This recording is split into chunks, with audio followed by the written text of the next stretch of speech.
بسم اللہ الرحمن الرحیم۔ رسول اللہ صلی اللہ علیہ وسلم نے فرمایا، اگر بندہ ایک دن کا روزہ اپنی خوشی اور رضا اور رغبت سے رکھے گا، پھر اسے زمین کے برابر سونا دیا جائے تو وہ حساب کے دن اس کے ثواب کے برابر نہیں ہوگا۔ روزہ رکھنے کے جسمانی فوائد۔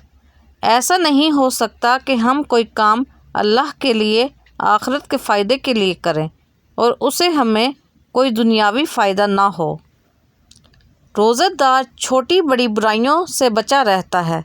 سارا دن بھوکا پیاسا رہنے سے روزے دار کو غریب اور نادار لوگوں کی بھوک کا احساس ہوتا ہے۔ ایک دوسرے سے ہمدردی کا جذبہ اجاگر ہوتا ہے۔ روزہ رکھنے سے انسان کی صحت بہتر ہو جاتی ہے اور وہ کئی بیماریوں سے بچا رہتا ہے۔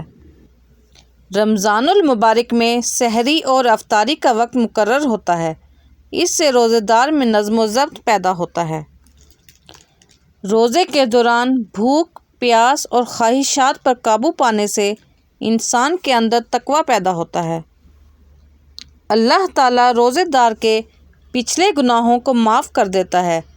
رمضان المبارک میں عبادت کرنے کا اجر کئی گنا بڑھ جاتا ہے۔ روزہ گناہوں سے بچنے کا بہترین ذریعہ ہے۔ روزہ ڈھال ہے اور روزے دار کو گناہوں سے بچاتا ہے۔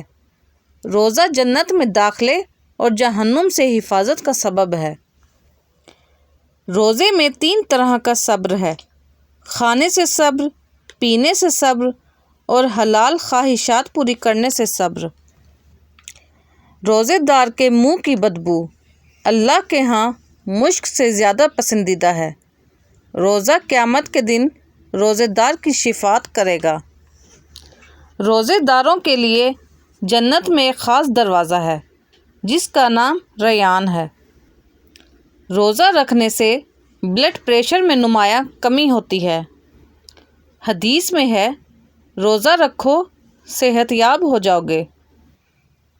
روزہ رکھنے سے معدے کی تمام تکالیف دور ہوتی ہیں۔ روزہ رکھنے سے نظام اچھا ہو جاتا ہے۔ روزہ انسان کو صبر اور شکر کرنے والا بناتا ہے۔ روزہ انسان کے دل و دماغ کو روشن بناتا ہے۔ روزہ رکھنے سے جسم میں موجود فاسد مادے خشک ہو جاتے ہیں۔ روزہ دماغ کے کام کرنے کی صلاحیت کو بڑھا دیتا ہے۔ روزہ شوگر لیول کو کنٹرول کرنے میں اہم کردار ادا کرتا ہے۔ روزہ رکھنے سے عمر میں برکت ہوتی ہے۔ روزہ وزن کم کرنے میں اہم کردار ادا کرتا ہے۔ روزہ رکھنے سے ہارٹ اٹیک کا خطرہ کم ہو جاتا ہے۔ روزہ رکھنے سے قوت مدافعت بہتر ہو جاتی ہے۔ روزہ جسم میں سوزش اور ورم کو کم کرتا ہے۔ روزہ رکھنے سے جوڑوں کے درد میں بہتری آتی ہے۔ روزہ جلدی امراض جیسا کہ کیل مہاسوں کو ختم کرتا ہے۔ آپ صلی اللہ علیہ وسلم نے فرمایا، جب رمضان شروع ہوتا ہے تو جنت کے دروازے کھول دیے جاتے ہیں اور جہنم کے دروازے بند کر دیے جاتے ہیں اور شیاطین کو قید کر دیا جاتا ہے۔